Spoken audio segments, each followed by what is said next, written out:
Our next conversation is going to be about climate change and what the world is doing about it, and particularly one embassy in Nairobi, the Embassy of the Kingdom of Belgium.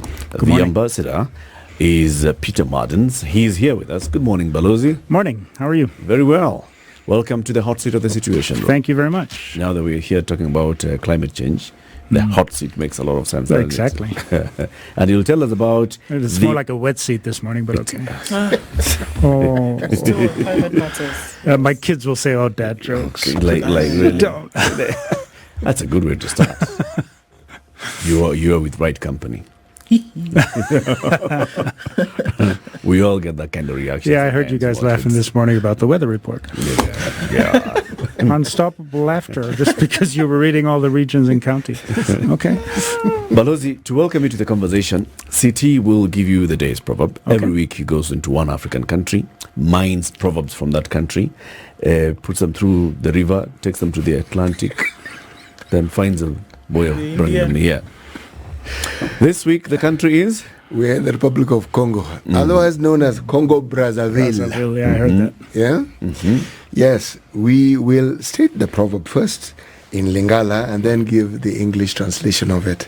Okay. Mbula eba ngaka mokonzi te. Mbula eba ngaka mokonzi te. Yes, now, what that means simply is the rain does not fear the authority of a king. The rain doesn't fear the authority of a king. Yes. Somebody who comes from a monarchy would see this. They won't see the human in this, will they? But it rains on everybody, right? Yes, it does. What's your interpretation of it? What do you think? It rains on everybody. No one is, everyone's equal. No one's above the law. No one is spared. Everybody here is equal to. Exactly. Okay. You know, we see ambassadors and 1K number that, you draw. But then the numbers before that tell us also the relationship between our country and your country. What's the number on your number plate? Number 30. 30. Yeah. Ah. You're actually it's interesting. The I was reading I was reading some documents the other day. It was around this time in 1964, so that's exactly 60 years ago, that the first Belgian ambassador presented his credentials and the diplomatic relations at the level of ambassador were established. I think it was 26 April. So it's been exactly 60 years.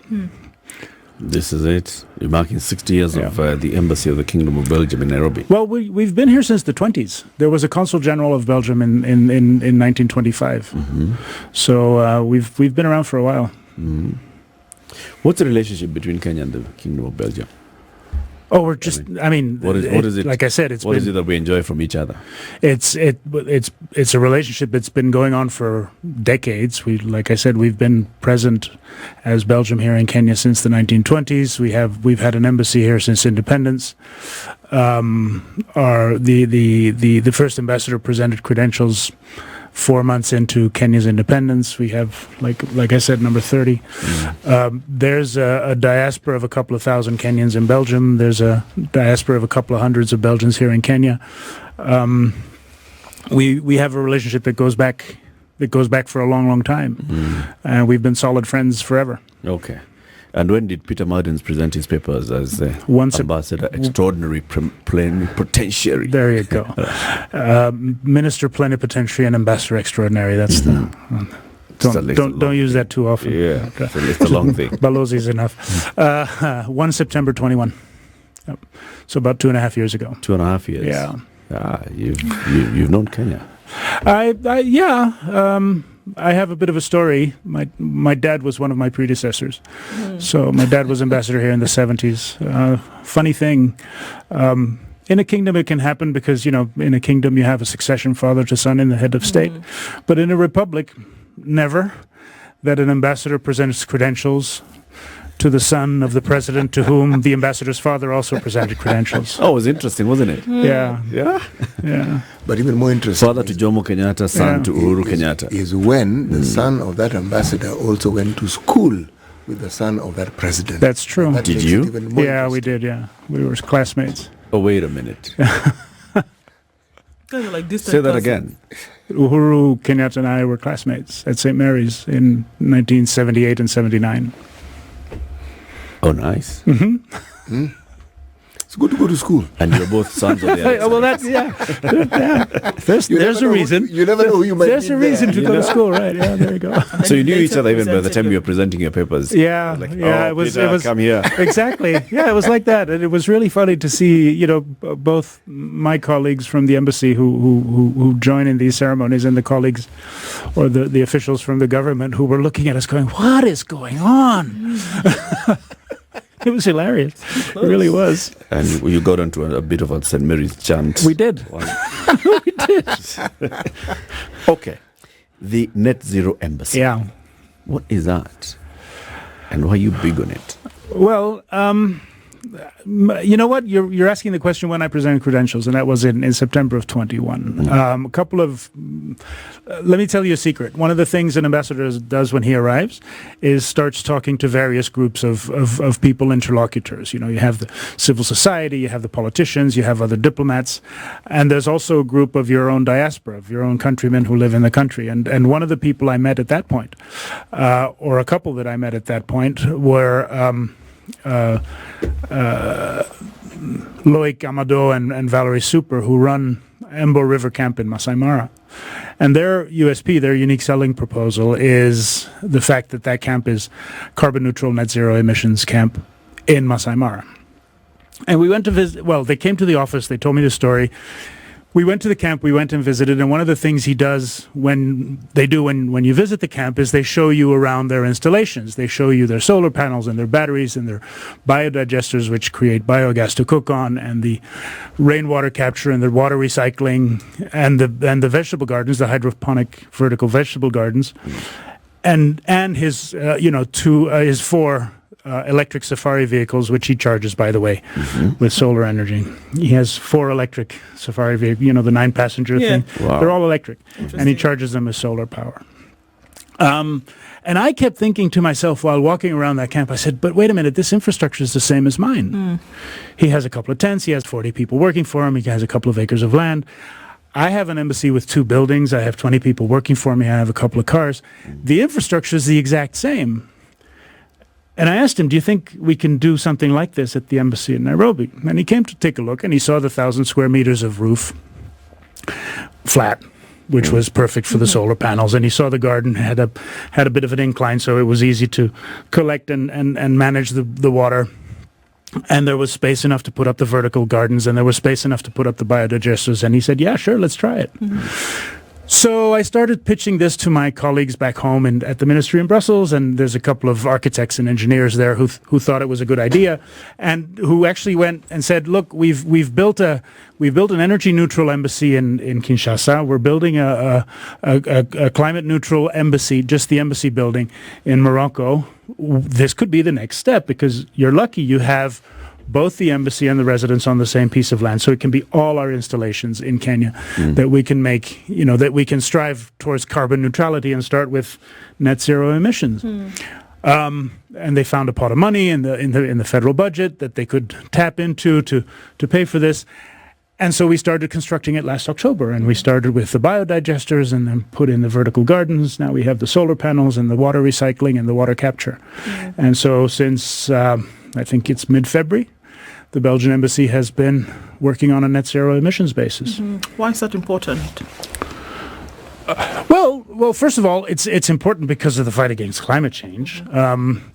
It's easy to sit there and say the government has to do it all. The government has to put in the solar, the solar parks, and the government has to put in the windmills and the geothermal, and we don't have to worry about what we do as individuals in the fight against climate change. Well, that's not true. Yes, the government has to put in the big systems, absolutely, but we as individuals have to do the same. We can't keep consuming energy the way we've been consuming energy. We can't keep wasting our water. We can't keep... why not turn waste into energy that we can use as well, instead of just throwing it out and putting it in landfills. So everybody has to do his part. And the reason why I think it's important for me as an embassy to have done this is as an example. I mean, if Loic and Valerie can do it in a camp out in Masai Mara, and I can do it in this very visible building in the middle of Nairobi, then everybody can do his bit. It doesn't have to be the whole thing. It doesn't have to be the whole system. You put in a solar panel or two. You put in a biodigester bag, which by the way isn't all that expensive. You make sure you capture all your rainwater and use that rainwater, if only to water your plants or water your garden or use in your toilets. Even if only that. You're already doing something important. It's not just the government that should be doing, or the public sector that should be doing this stuff. We need to do it all as individuals as well. Whereas some things cannot be measured in the short term, whereby you say, okay, look, we've brought in solar panels, so we're not using electricity that has to be generated one way or another. What are some of the benefits, or what are some of the changes that you've seen in the short time where certain things have been replaced by others? What are some of those that you've seen? Well, I mean, I think we have monitoring systems on the whole setup. We've already saved 3.5 tons of CO2. Because of the solar panels and because of the biodigester that allows us to use biogas instead of LPG. In 6 months? Yeah. Wow, okay. In 4 months. Yeah. 3.5 tons of CO2. How do you measure that? It's how they measure it. These guys know what the normal production of CO2 is with LPG and with electricity that's generated by fossil fuels, and they come to the conclusion that that's not been generated by fossil. It's just been generated by solar. So, and then they put that up on an app that's on the phone. I see. So what you're doing now, of course, with solarization is that you're not using grid power. Nope. Right? And then you're recycling water with the biodigester, and you're also able to harvest the water and all these things. If I just look at, apart from saying that you've reduced on your electricity bills, much of our power in this country is already green. That's true. So you really can you really say that by moving from grid to solar, you've reduced carbon emissions? I have, because of that little bit that does produce carbon, and because of the gas, the kind of gas that I use, and because of the water that I use myself without taking on city water. But I think much more importantly, technically speaking, and this is something that everybody needs to look at as well. I don't think Kenya's problem is power generation. Kenya's problem is power distribution. That's why you have power cuts. So every entity that comes off the grid strengthens the grid and makes it more stable for the rest of us. Right. Don't forget that part as well. Right. Yeah. The embassy is near Karura. It's actually in Karura, right? It's actually in Karura Forest. It's beautifully located. Yeah. My garden is actually biologically part of the forest. Very nice. So when you look at the work that you've done here, if you were to just advise, say, other companies, other homes, other embassies to go the same route, what would the net impact be? What do you see as a bigger impact here? Well, that's like I was saying. I mean, not everything needs to be done by government or the public sector. Every individual can do his bit. And even the smallest bit will already have an impact. Even if you just capture your rainwater, even if you just put in a biodigester, even if you just put in a vertical vegetable garden and produce it yourself. The two little points that I want to make on the biodigester and on the vertical gardens. So the biodigester turns organic waste into gas, biogas that you can cook with. My wife and I live. Our kids are back home, so it's just the two of us, plus the staff. That doesn't produce enough to cook everything we need to produce. That doesn't produce gas to cook everything that we need to have cooked. So we actually went to a supermarket down the street, the On the Way supermarket down the street on Muthaiga Road, and they're allowing us to take away their unsold vegetable produce, and we turn that into gas. So it's not just us; it's also a community thing. And then the thing about the vertical gardens is also actually pretty cool. 3 generations ago, the average plot father of a family had the average plot was about 10 acres, and he had 4 or 5 kids. So all of a sudden, that 10 acres became 2. And they had 4 or 5 kids, so that 2 acres became half an acre. How do you solve that? How does a father keep feeding his family? You go vertical. And if you can do that with recycled materials, you're not only solving the problem of producing your own food rather than doing it on an industrial scale, you're also addressing the social problem of ever smaller sizes of plots for a family. Okay. So, I mean, obviously, usually, most times when you see something working is then when you're convinced that it can actually be something that can be adopted for others. Development begets development, as we always say. So one of the things then that would be a hindrance to a lot of people, would be a challenge, would be the cost of, getting some of these things done. What does that look like? The cost for us, but again, it's a big system because it's 2 buildings and it's 30 people that live off it, and the cost is actually quite reasonable. It's around $300,000 for everything. For everything, all the solar panels, all the biogas, all the new water capture and recycling systems, everything on 6 acres of land. Right. And again, you don't need to do this. Not everybody needs to do everything. Yeah. One system, one biogas system, or a vertical garden, or just some gutters so you capture your rainwater in a sim tank. Or one solar panel, for example. Or one solar panel just to keep your fridge going, or to power the family's, electronics. Yes. That's enough. That's a start. Here in this part of the world, you see people building houses layer by layer of bricks, right? Out in, you see houses coming up really slowly by the amount of bricks that they can. Well, why not this as well? Why not this kind of an investment do that the same way?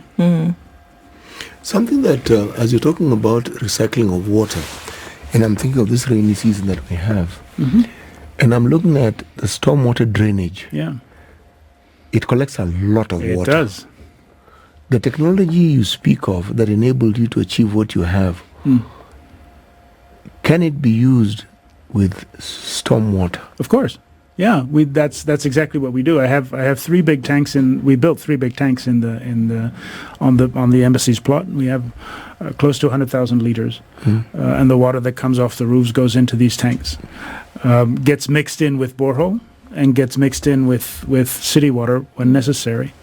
Those 3 sources of water all get filtered, and we use that in the house. Then the water goes into the used water system, and that gets then used to irrigate both the garden and the vegetable gardens.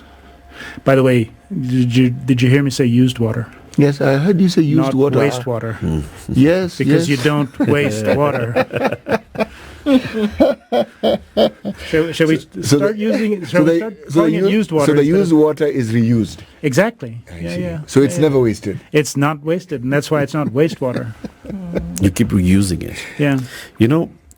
This conversation has been taking place in the country for years now, and encouraging, even in terms of regulations coming in place and saying, if you have a 3-bedroom house, you must think about solarizing your shower water. Exactly. Okay?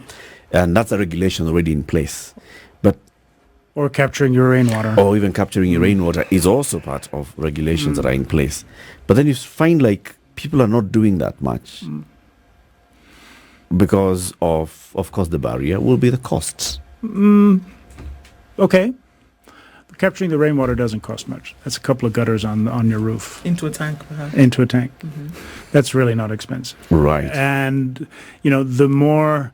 And I agree, if you look at 5 or 10 years ago, solar panels and solar energy systems were prohibitively expensive. I agree. But, you must admit that right now, that's no longer the case, or less the case. I'm not going to say it's no longer the case, because for most people in Kenya, it probably is going to be prohibitively expensive. I agree, but it's less so than it was 5 or 10 years ago. And the more people install it, the less prohibitive it will become. And it's a question of time. It's a question of time. In the meantime, Yep.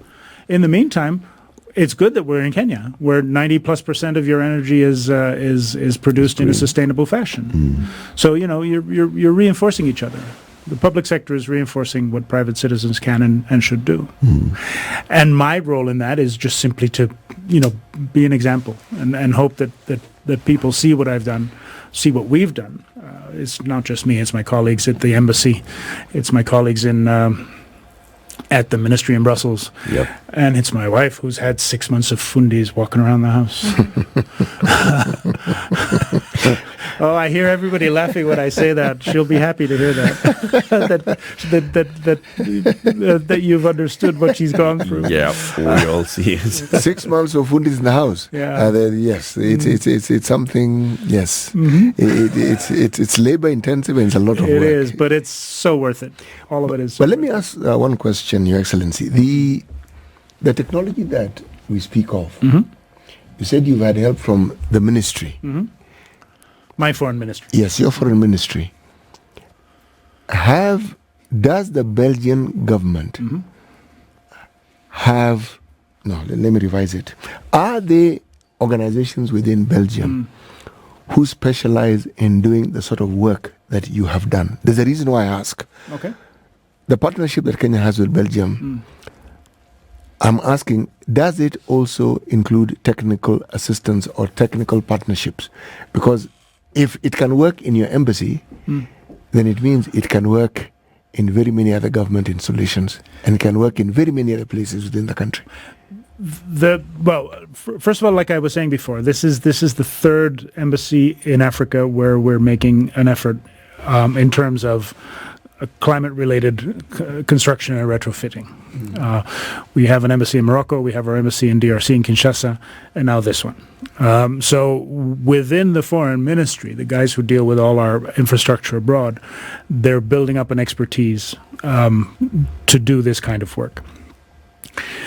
At the level of the federal government, we've made the political decision to make the effort on all our buildings that belong to the public sector to what we call green them. And that's the budget line that my ministry used. With regard to technical expertise that we could export. Yes, technical transfer, yes. Which is what your question was. Yes. With Kenya, we haven't had a development program for the last 20 years. Our development assistance is limited, like everybody's. The funds aren't, there's no limitless amount of funds available. So we had to choose, and we only work with, I think it's 15 or 18 countries at this point. Kenya is not one of them and hasn't been since the early 2000s. That, however, doesn't mean that we don't do anything here. Our development, our relations with Kenya in that particular field are much more focused on assisting in the commercial relationship. So you'll have Belgians who are trying to sell things here, but much more importantly, Belgians who invest in Kenya and who try to build their business here in Kenya. And from that perspective, specifically on the quote unquote green side, there's a couple of companies who do really, really interesting things. There's a company called Close the Gap, which is based in Mombasa, which refurbishes secondhand computers. So what they do is they buy written off computers from big companies in Europe, but also here in Kenya, and refurbish them and then sell them at affordable prices. So these are computers that are maybe 2-3 years old, because companies write off their IT equipment relatively quickly. Only 2-3 years old, they get refurbished, the memories get wiped, the operating system gets reinstalled, and they get sold at very affordable prices. So that, from a quote unquote green perspective, is right smack in the middle of the circular economy, right? Which is part of this whole philosophy. There's another company who has developed a system who's developed a way to generate hydroelectric power in shipping containers. So he'll go to a village where there's a river, he'll stick. I'm simplifying this, of course, but he'll stick 2 or 3 of these containers together, run the river through them, and boom, the village has electricity. So those are the 2 most visible ones. Of course, there's also Emba River Camp, which I mentioned, which is in the hospitality sector. So, and that kind of investments often, mostly, if not all the time, get support from the government. We de-risk the investment. We help them with seed money and that kind of thing. So that's basically the way that we do our. If you want to call it development cooperation, sure, let's call it development cooperation. But I think it's more promoting investments and promoting the business relationship that we have between Belgium and Kenya. The ambassador of the Kingdom of Belgium, His Excellency Ambassador Peter Maddens, is our guest this morning. He's telling us about what they've done at the Belgian Embassy on Limuru Road in Nairobi, just next to Karura Forest. About how many acres of land is this? Oh, it's about 6 acres. About 6 acres of land, which has the embassy plus also the residence of the ambassador, all in one place. And you've converted this. So they've put solar power in there. They have gone into water recycling. They are also doing water harvesting. They are doing vertical gardens for, their kitchen garden is all from there. And this is leading to a net zero embassy in Nairobi. Belgium has been doing this across Africa, one in Morocco, one in Kinshasa, and now this one in Nairobi. I want to speak to my friend Katole Metito. He's my neighbor in Kimana. But more importantly, he's the controller of State House. Right now, he's involved in a project of refurbishing State House. Maybe it's about time. That they went green. That they went green as they're doing the refurbishments of State House. Balozi, development assistance. Okay, no, you're an ambassador. Development cooperation between the Kingdom of Belgium and Kenya. What projects are you involved in that touch on matters of climate change?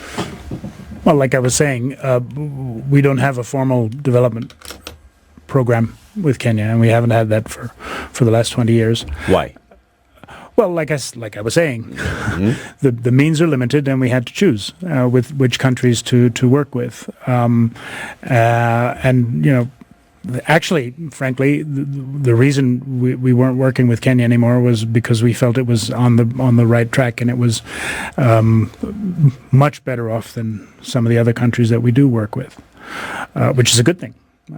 Which is something you want to strive for, right? To be well enough off that you don't need that kind of cooperation anymore.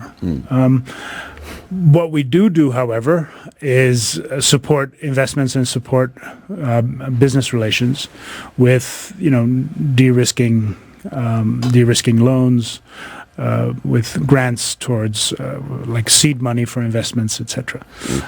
And a lot of those, or a number of those, are focused on green projects. We have the investment arm of our development cooperation that makes a number of investments in venture capital funds that work specifically for in environmental and green projects. We have the investment that we made in Hydrobox, the hydroelectric power generation in shipping containers that I talked about earlier. So those are the kind of things that we do. And frankly, every time we do make an intervention, or every time a company does come to us to seek or to look for help or to look for support, we do emphasize. Or we do look at the green side of things. There's a guy right now who's looking into electric vehicles, and I won't say what kind of vehicles, but who's looking into electric vehicles and the infrastructure surrounding the providing electric vehicle support here in Kenya. Who's also looking to get some kind of Belgium investment support. And again, it's electric vehicles, and it's environmentally sound policies. Must this necessarily be a Belgian company? Well, if you're talking about using Belgian public funds, right? I don't think necessarily, but I think we look with a lot more positive regard if it is a Belgian company. Yes. So is there a deliberate effort being made by the embassy here to encourage companies that are involved in green projects across the globe that are, Belgian, to look into projects in Kenya, to look into technical cooperation between those companies and Kenyan companies. Yeah, we do. Yeah. So what kind of scope are we looking at? Well, I mean, often it's the company themselves who come to us and say, "Is there something we can do in Kenya?" Like I said, there's this guy with the EVs, there's a guy with the hydroelectric power in containers. There's a number of companies that look at recycling, that look at the circular economy, and they all come and say, "Look, is there a possibility here in Kenya?" And then we help them. Not just us here at the embassy here. It's also the Kenyan embassy in Brussels that helps with that. Right. We're actually pretty much in sync with the Kenyan embassy in Brussels as well. So. Yeah. So, I mean, there's global conversations around climate change, climate action, so many things happening at the same time. I mean, Nairobi is just off the back of the climate summit that took place a few months ago, and everybody is, the chatter is still very loud. It has been for years, but getting, louder. Good. Can't get loud enough. It can't get... I guess that's where we're going. So we're going to Brazil, the next COP, and looking at a South American COP. Where it all started, by the way. Exactly. But then now we're saying that African countries need to be in the driver's seat when it comes to this climate change, climate action conversation. Do you think that it is possible for developments to be made in the climate agenda outside of a global conversation, whereby we're talking about things like climate financing and we're talking about climate prejudice and et cetera, but that we can say, okay, well, while these global conversations are taking place, while global action then is happening, that there are things that we can actually start to get things done and start to move this needle. Isn't that exactly what I'm doing with my embassy? Well, here, so right, moving that towards what individuals and countries and communities can actually do. Exactly, everybody can do a little bit, and nothing is small enough. That's exactly where we have to be, because that's the only way we're going to move forward. Like I said, it cannot be just governments doing the big stuff, and it cannot be just governments having the big conversations either. It has to be every individual doing his bit as well, because otherwise, it's also look, one of the more surprising, let's call it that, one of the more surprising results of what we've done with the embassy is the unbelievable ambition that is created with our own staff. They are so into this project, and they're so proud to be part of it. And they come up with their own ideas. Maybe we should we should start thinking about this is how we can reduce our electric consumption. You know what he said? One of our gardeners said, "You know what? In your vegetable garden, you're producing so much salad that you can't consume yourself. Can I have 2 or 3 of these boxes to make my own chicha?" Okay. Now, they're completely part of the project. And now is part of the project because they can see the benefit of it. Because I often believe that until and unless somebody, a group of bodies, communities, people can see the benefit of something, the likelihood of them being involved in it is close to nothing. Absolutely. None, right? And that's where I have the privilege to be visible enough to be able to do this, and not only visible enough, but actually I have the backing and the support from my own colleagues back at headquarters to do this, not only for the environmental advantage that we create, but also to be able to set an example, and then it becomes a policy choice, which is exactly what we in the public sector have to do. So that's how you link the bigger policy debate and the bigger policy choices with in setting an example at the individual level, at the level that an individual can actually relate to. Right. Is there technical cooperation between Kenya and Belgium that could talk about all these work of looking at how to reduce our carbon emissions, of looking at how best we can improve on, if it's solar panels, if it's going into aquaculture and this vertical agriculture. Is there kind of program such as this No. with schools? No. Is there room for that? There is, absolutely. And it's How would it look like?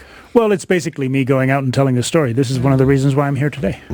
That's precisely for that, to tell the story of the Net Zero Emissions Embassy in Nairobi, and how we did it and why we did it, and what the advantage is for us as an individual quote unquote entity, a relatively small. I'm an SME. Eh? I have 25 staff. I have 2 cars. I have 3 acres of land. Yeah. That's an SME, right? Yep. So if me as an embassy, if I can do this, or if we can do this, the size of our, like I was saying before, the story I told of us visiting Embo River in what was it, October or November of 2021, the first time we visited, and when we were shown, and my first thought was, Can do this. This is the same infrastructure as mine. Yeah. I can do this in my embassy. So if I can serve as an example to someone else, let's start with other embassies in Nairobi. Come on, guys, all my colleagues. I'm challenging you to do this, to do the same. From a government perspective, it's money, but it's not. It's not going to make you eat less tomorrow. It's not insurmountable. Right. So there's 150 embassies here in Nairobi. There you go, guys. Here's your challenge. It's a power of example, like you're saying, Peter. It's about you showing that it's doable, and people coming there to see that it's doable. Exactly. So far, since you started this project, and I'm sure you've had conversations with your fellow ambassadors and high commissioners in the government scene, and your friends in the corporate sector, and also your staff. Have you seen uptick of this in their areas? Yes. Tell us about some. Well, I mean, when people come and see me, when people come and see the project, or when I tell them about it, very often they're asking me, who did this for you? Who are the companies that made this possible? Who did the construction? Who put in the solar panels? Who put in the biodigester? Who put in the vertical gardens, etc. And I point them in the direction of the companies that did this. Yep. And from what I gather, these companies are indeed already having conversations with other entities to try and emulate at least some of it.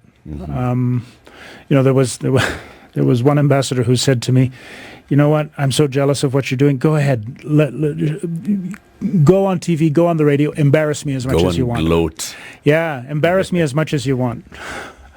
And here you are. And here I am. Doing exactly that. Thanks to you guys allowing me to do it. There's something that one hears within the, if I may refer to it as green space. It's called green financing. Now, how involved is Belgium in this aspect of financing? Oh, we're very much into it. I mean, we're again, all the conversation on international cooperation, on financing for development, all of that conversation is getting a green sauce poured over it. And we're very much in the thick of it. I mean, Belgium has directors at the IMF and at the World Bank. We're a member of the European Union. So in all those debates, we are part of that debate, and we're at the forefront of that debate as well, because we are again with our investment arm in the Belgian Development Cooperation. We always look at green projects for that kind of stuff. Yeah, have you, given the relationship that the kingdom has with countries on this continent, are there places where this green financing has actually helped? Absolutely. Okay. Absolutely. We have a huge hydrogen project with Namibia. We're showing examples again with our embassies in Morocco, Congo, and here. And we're garnering a lot of interest with our partners in that particular space, and our commercial credit de-risking and development programs are always there's always we always try and look for a green angle. Let's put it that way. Absolutely, can't always find it because again, when you're talking about development cooperation or development assistance, there's various sectors that you work in. And again, this is not here in Kenya because we don't have that kind of a program, but in the countries where we do have a program, you're always talking about the education sector, the healthcare sector, the infrastructure sector. And it's not always easy to add a green element when you're talking about, for example, healthcare. But we try. There's another Belgian company that's trying to enter the market. Well, that has actually already entered part of the market here in the healthcare sector, and they do environmentally responsible management of medical waste. And again, that's also a company that we support with public funds. So even in the healthcare sector, and obviously in the education sector, that's easy, but that's more in education programs rather than management of the education sector. So yeah, there's always we're always seeking a green angle, and sometimes it's easier than others. Well, in these global conversations about climate change, there appears to be a line drawn somewhere. The global north versus the global south, the developed world versus the developing world. Okay. The reason why the developed world... It's not what your president said at the climate so summit. Developed. Yeah, it's not. He made the exact point that's no longer that shouldn't be a division anymore. That should change, right? And the reason why he was making that is because that has been a perception that there is the north and south, there is the developed and the developing, there is the responsibilities of both sides, the responsibility that the north bears on where we are today versus the consequence and the brunt that the south bears because of what the north has been doing over time. And this whole conversation about climate financing is because those who have the responsibility ought to be doing something. But it's been taking forever to get it moving. Why do you think this is so? Do you think it's because of unwillingness to just get the things done?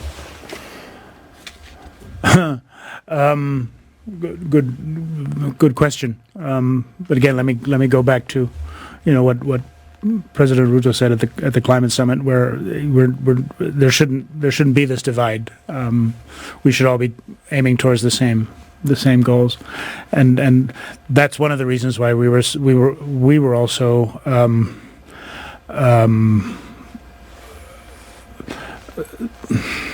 I don't know what kind of word to use here. Happy, pleased, proud, encouraged. Encouraged. There you go. Thank you. Thank you very much. Encouraged by that speech. Why is it taking so long? Inertia. It always takes long to get these big debates going, or to get these big debates to bring them towards a result. Let's put it that way. I get it. I get why it takes long. It shouldn't. But I think the momentum has shifted. I think the more you look at what a lot of countries in the north are doing and saying, the more you'll notice that the debate has started to shift, and that there is now much more understanding of the history. I'm not going to say the relationship. Let's call it the history, right? There's more understanding of the history and of the responsibilities and what we need to do to move forward.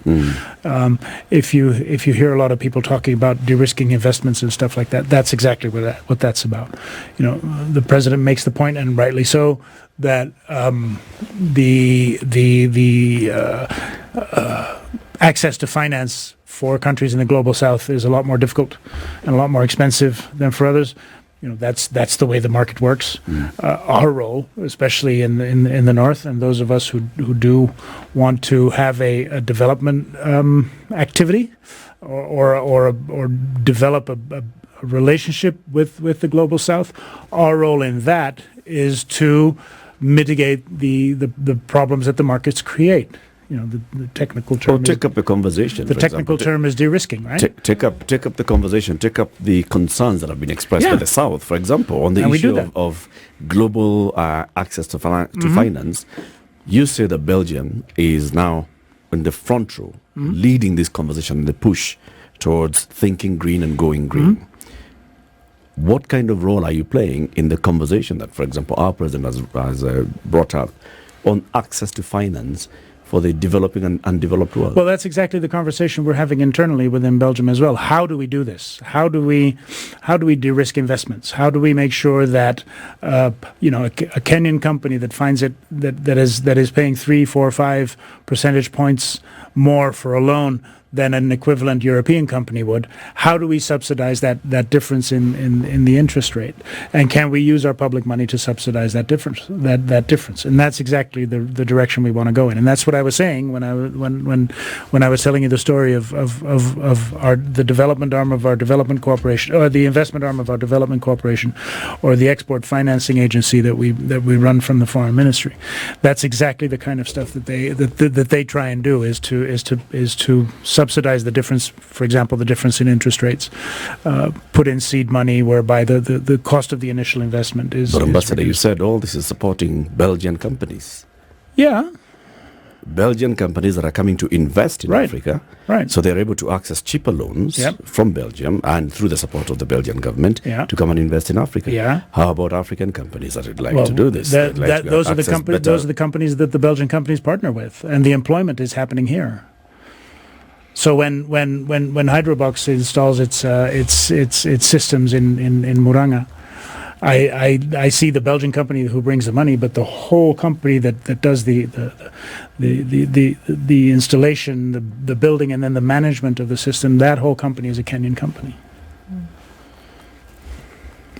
Do you think it's possible, with all these layered conversations, layered sentiments, I mean, whether we look at it at a local or regional level, and then of course look at the global conversations that are being had with the, unending yearly meetings, can we actually make the situation better? Aren't we already doing that? If we look at the levels at which we want, essentially what we're saying is save the planet and get to the point whereby we say, we're not going to have these things.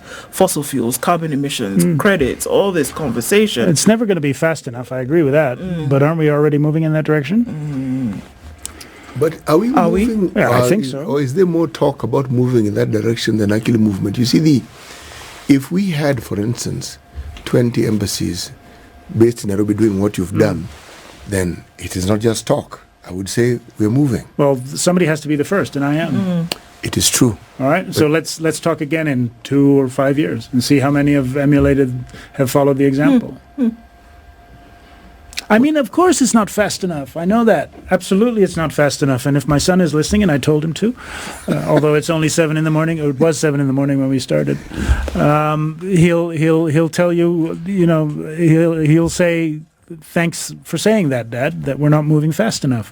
He's the climate activist who gave me the consciousness to do this. But of course it's not fast enough. I agree. I completely agree that it's not fast enough. And the problem with what climate scientists are telling us is that it's so not fast enough that we're actually endangering it. Yeah. Okay, fine. On the other hand, I think it is fundamentally disrespectful of human ingenuity to not believe that we're going to make it. We can make it. I look at, for example, all right, so I'm a baby boomer, right? I was born in 1960, and I remember when at my last year in college, there were the Olympic Games in Los Angeles, right? And the big debate then was, how dangerous is it to do sports in Los Angeles given the air pollution that you had in Los Angeles at the time? This is 1984, smog and pollution and terrible situation to be outside in.